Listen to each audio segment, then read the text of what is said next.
Good deals on used cars are becoming harder and harder to find.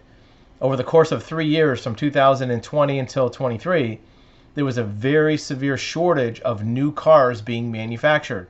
What that means is the used cars that normally would be coming into the marketplace for the last few years are few and far between because there weren't many new cars sold for 3 years. There's not a lot of used cars coming out in the marketplace. Where you might still be able to get a great deal is on a used EV. According to the New York Times, used electric vehicles have fallen sharply in value. Supplies are higher because of the fact that many people bought an EV for a second vehicle or third vehicle and maybe don't need that car anymore, or maybe there was more of those sold than actually people wanted. There's actually some deals to be had, and in many states there are still incentives and government handouts for those type of vehicles. In one example, part of the climate law last year has a tax credit of up to $4,000 on a used electric vehicle. According to the New York Times, time might be right to consider a used one. High cost of a new one is keeping people away from buying those, but used ones are still not caught up with the inflation.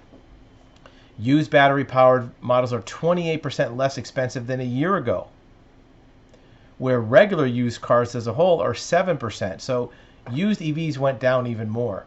So if you're shopping around in a electric vehicle would fit your lifestyle and your needs, don't necessarily rule it out. The only thing to keep in mind is at some point in the future, there might be taxes charging by the mile instead of by gas.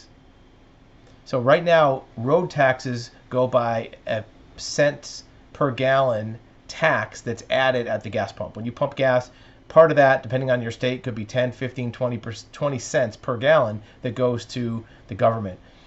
As fuel taxes plummet, partially because of EVs, some states are going to charge by the mile. And that may start with EVs and then gradually transition to gasoline vehicles. So keep that in mind as a potential downside to an electric vehicle in the future. But for the time being, if you're looking for a deal on a used car and you can't find a good gasoline combustion engine vehicle, don't rule out used until you look and see how cheap you can actually get one.